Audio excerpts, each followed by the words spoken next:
Good morning students. आज हम साहित्य सागर पद्य भाग पाठ 2 का रिवीजन करेंगे। पाठ का नाम है गिरधर की कुंडलियाँ। गुण के गाहक सहस नर, बिन गुण लहै न कोय। जैसे कागा कोकिला, शब्द सुनै सब कोय। शब्द सुनै सब कोय, कोकिला सबे सुहावन। दोउ को एक रंग, काग सब भय अपावन। कह गिरधर कविराय, सुनो हो ठाकुर मन के। बिन गुण लहै न कोय, सहस नर गाहक गुण के। यहाँ पर मैंने संकेत में आपको पंक्ति की शुरुआत के शब्द और लास्ट के शब्द दिए हुए हैं। पहला प्रश्न है कि गुणों का जीवन और समाज में क्या महत्व है, समझा कर लिखिए। गुण हमारे व्यक्तिगत जीवन और सामाजिक जीवन दोनों में बहुत ही महत्वपूर्ण स्थान रखते हैं। जो व्यक्ति गुणी होता है उसे सब लोग पसंद करते हैं। वो अपने व्यवहार से सबका मन जीत लेता है। प्रत्येक कार्य को सुचारू रूप से करता है। उसका हर कार्य स्वहित के साथ साथ परहित को ध्यान में रखकर किया जाता है और वो यथासंभव अपने कार्य को उच्च कोटि का करने का प्रयत्न करता है। समाज में उसे आदर मिलता है।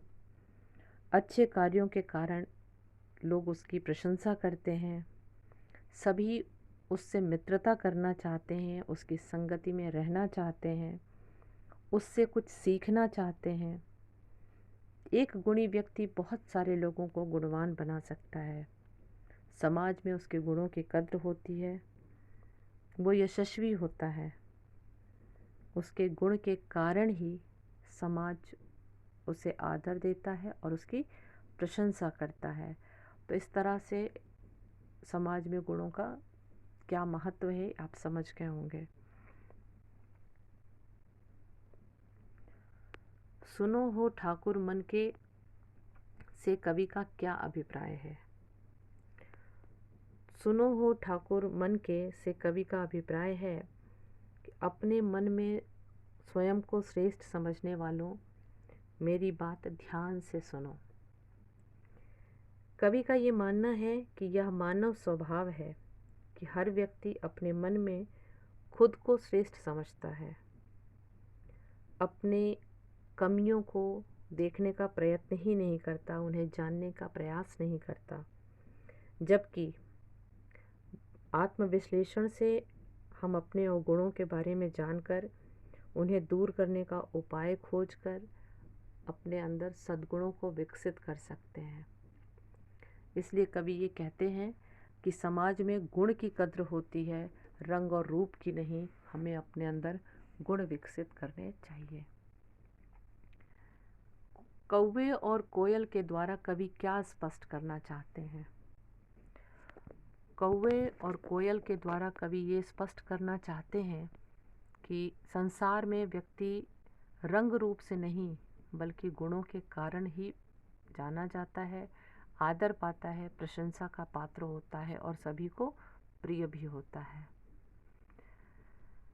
कोयल और कौवा दोनों देखने में एक जैसे होते हैं। दोनों का रंग काला होता है, लेकिन कोयल अपनी मधुर वाणी के कारण सबको अच्छी लगती है। उसकी मधुर आवाज़ को सब सुनना चाहते हैं, जबकि कौवा अपनी कर्कश वाणी के कारण सभी से अनादर का पात्र बनता है।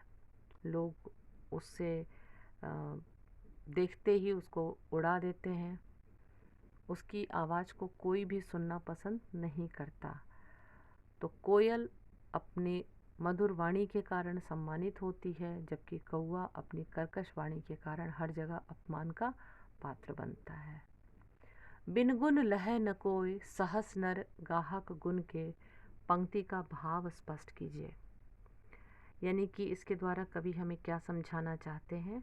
तो बिन गुण लहै न कोय, सहस नर गाहक गुण के पंक्ति के द्वारा कवि हमें ये बताना चाहते हैं कि संसार में सभी लोग गुणी व्यक्ति का ही सम्मान करते हैं, उसे ही आदर देते हैं, उसकी ही प्रशंसा होती है उसे ही समाज में हर जगह पूछा जाता है और सभी उससे स्नेह करते हैं।